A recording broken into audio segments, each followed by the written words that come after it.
నోటికి కమ్మగా రుచిగా అనిపించే ఉసిరికాయ కొత్తిమీర పచ్చడి చేసుకుందామా? చూడండి, చక్కగా నేను ఇక్కడ 6-7 ఉసిరికాయలు తీసుకున్నాను, పెద్ద ఉసిరికాయలు. ఇవి మనం ఇప్పుడు పిక్క తీసేసి చక్కగా ముక్కలు కోసేసుకుందాం. చక్కగా ముక్కలు కోసేసుకున్నామండి. ఇప్పుడు ఒక గిన్నెలో వేసేసుకోండి, 1 గ్లాస్ నీళ్ళు పోసేసుకోండి. దీన్ని ఇప్పుడు మనం 2 ఉడుకులు రానిద్దాం. 2 ఉడుకులు వచ్చేలోపు వేరే పొయ్యి మీద బాండీ పెట్టుకోండి. 2 చెంచాలు ఆవాలు, 1 చెంచా మెంతులు, ఒకే 1 స్పూన్ ఆయిల్, 10-12 ఎండుమిరపకాయలు మాడకుండా దూరగా వేయించుకోండి. దూరగా వేగిపోయిందండి. ఇప్పుడు మనం ఒక పక్కకి ప్లేట్లోకి తీసేసుకుందాం. మళ్ళీ బాండీ పెట్టి 2 చెంచాలు నూనె వేసుకోండి. ఒక 6-7 పచ్చిమిరపకాయల మజ్జిగ ముక్కలు చేసి నూనెలో వేసేయండి.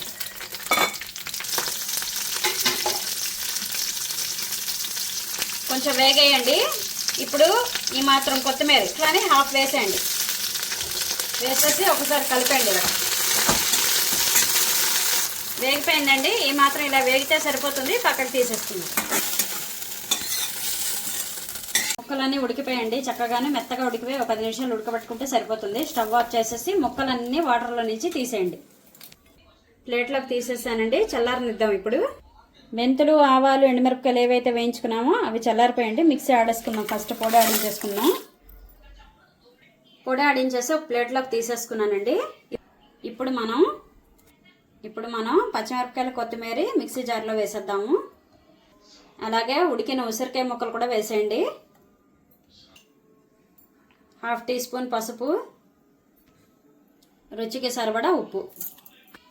పచ్చడి ఆడుకుందాం. పచ్చడి ఆడేసి ఒక గిన్నెలో తీసేసుకున్నానండి. 1 స్పూను మెంతిపొడి వేస్తున్నాను. 1 స్పూన్ మీద ఇంకొక కొంచెం 1/2 టీ స్పూన్ వేసానండి. ఇప్పుడు మనం ఇదంతా శుభ్రంగా కలిపేద్దాం. ఈ పచ్చడి అయితే 2 రోజులు కంపల్సరీ ఉంటుందండి. తినచ్చు, చక్కగా బాగుంటుంది. నిలవ మాత్రం ఉండదు, ఎందుకంటే మనం పచ్చిమిరపకాయలు, కొత్తిమీర వేసాం కాబట్టి నిలవ ఉండదు. ఈ 2 రోజులు అయితే ఉంటుంది. దీనికి ఇంగు పోపు పెట్టుకుందాం. 5 చెంచాలు నూనె, 1/2 టీ స్పూన్ ఆవాలు చిటపట్లాడేయండి. 1/2 టీ స్పూన్ ఇంగువ. స్టవ్ ఆఫ్ చేసేసుకుందాం. నూనె వేడికి ఇంగు సరిపోతుంది.